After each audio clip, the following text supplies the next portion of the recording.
Hello, students. We were doing the poem A Roadside Stand, and we have done three stanza. And let's start rest of the poem from fourth stanza.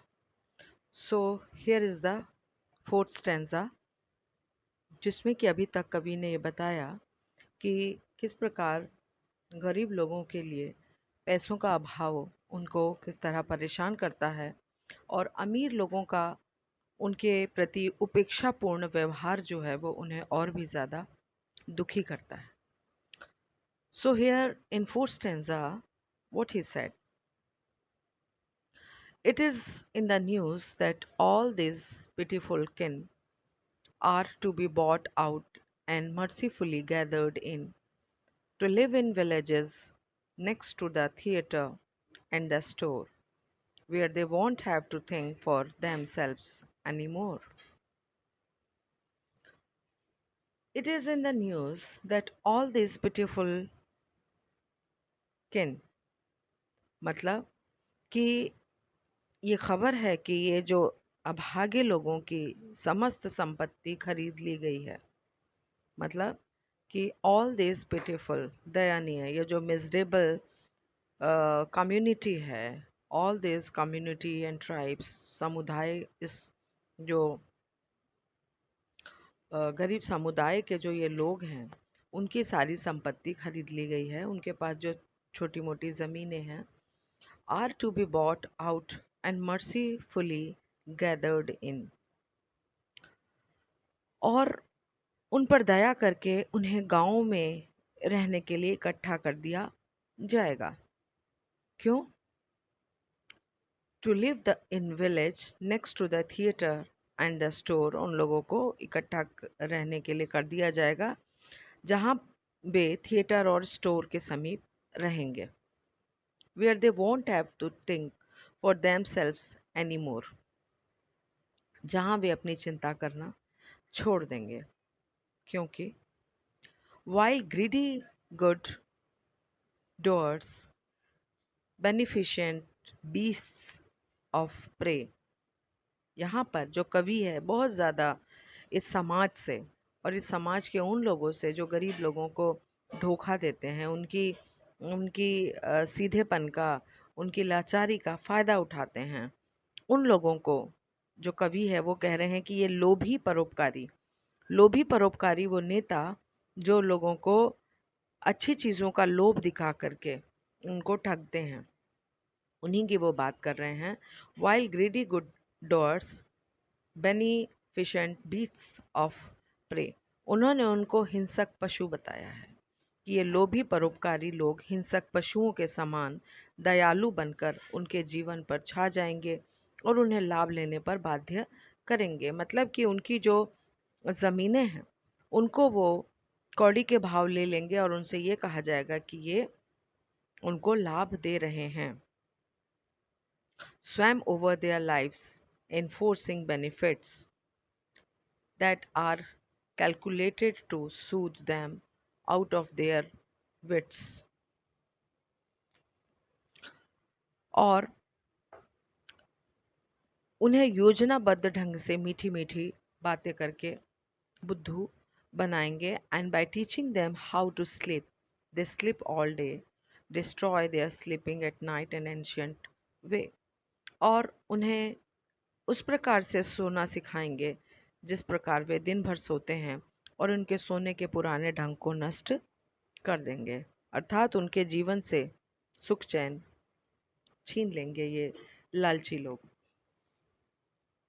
Sometimes I feel myself I can hardly bear the thoughts of so much childish longing in vain, the sadness that lurks near the open window there, that waits all day in almost open prayer. आगे वो कहते हैं, Sometimes I feel myself I can hardly bear.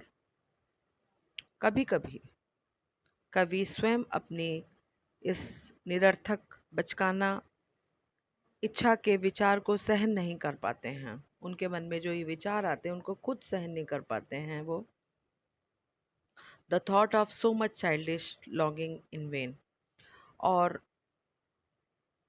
उन्हें ऐसा लगता है कि ये जो उदासी उनके पास है, उनकी जो सोच है वो किसी तरह से परिस्थितियों को बदल नहीं पाते हैं, तो वो सब कुछ व्यर्थ है, क्योंकि the sadness that lurks near the open window there, वो जो उदासी खुली खिड़की के समीप छुपी है, जो सारा दिन लगभग खुले ढंग से प्रार्थना करते हुए इस बात की प्रतीक्षा करती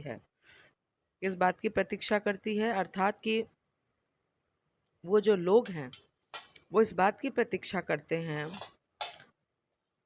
for the squeal of brakes, the sounds of the stopping car, of all the thousand selfish cars are pass, कि वो इस बात की प्रतीक्षा करते हैं कि ब्रेकों के चीखने का स्वर आए, किसी कार के रुकने की ध्वनि आए, जिससे कि उनको ये सुकून मिले कि कोई उनके पास उनका सामान खरीदने आया है। लेकिन of all the thousand selfish cars that pass, just one to inquire what a farmer's prices are. लेकिन हजारों स्वार्थी कारों में से वहां से गुजरती है, जरा कोई एक तो रुक कर पूछे कि किसानों की उन वस्तुओं का भाव क्या है। और एक कार रुक भी गई, he said, and one did stop. एक कार रुक भी गई, but only to plow up grass. लेकिन वो सिर्फ किस लिए? उस रास्ते से किसान के आंगन का प्रयोग उन्होंने मुड़ने के लिए किया और उसके आंगन की घास उखाड़ दी। In using the yard to back turn around, उन्होंने मुड़ने के लिए इस्तेमाल किया और उसकी घास को उखाड़ दिया। And another to ask the way to where it was bound, और एक अन्य ने रास्ता पूछने के लिए गाड़ी रोकी। And another to ask could they sell it a gallon of gas, और एक अन्य यह पूछने के लिए कि क्या उनके पास एक गैलन पेट्रोल है, वो उसे बेच देंगे। They couldn't this crossly, they had none, didn't it see. कवि को क्रोध आता है और वो कहते हैं क्रोध से कि क्या वे देख नहीं सकते कि उनके पास पेट्रोल नहीं है। वे पेट्रोल खरीदने की बात कर रहे हैं, जबकि क्या वो देख नहीं सकते कि उनके पास पेट्रोल नहीं है। No, in country money, the country scale of gain, the requisite lift of spirit has never been found.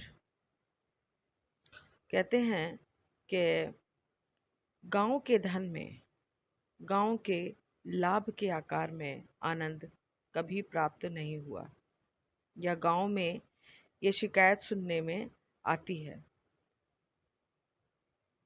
Or so the voice of the country seems to complain, I can't help owing the great relief it would be to put those people at one stroke out of their pain. वो ये सोचते हैं कि ये स्वीकार करने के लिए वो बाध्य हैं कि यदि उन लोगों को एक झटके में कष्ट से मुक्ति दे दी जाए तो बहुत आराम हो जाएगा। एक झटके में कष्ट से मुक्ति का बचकानी हरकत, मतलब कि उन लोगों को कष्ट से मुक्ति दिलाने का अर्थ है उनको मार देना। तो ये एक प्रकार की बचकानी सोच है।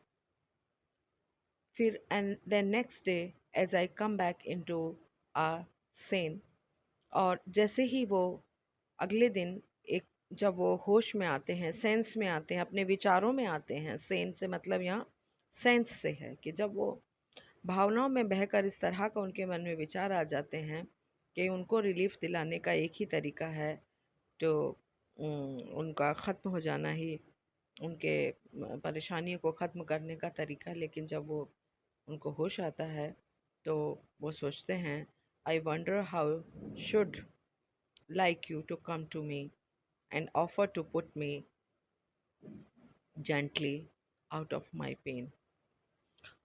तो बहुत उन्हें ऐसा लगता है कि जब उनकी अक्ल ठिकाने आती है तो वो सोचते हैं कि वो उनके पास आकर के वो अपना दुख कहें और उसे धीरे से समाप्त करें।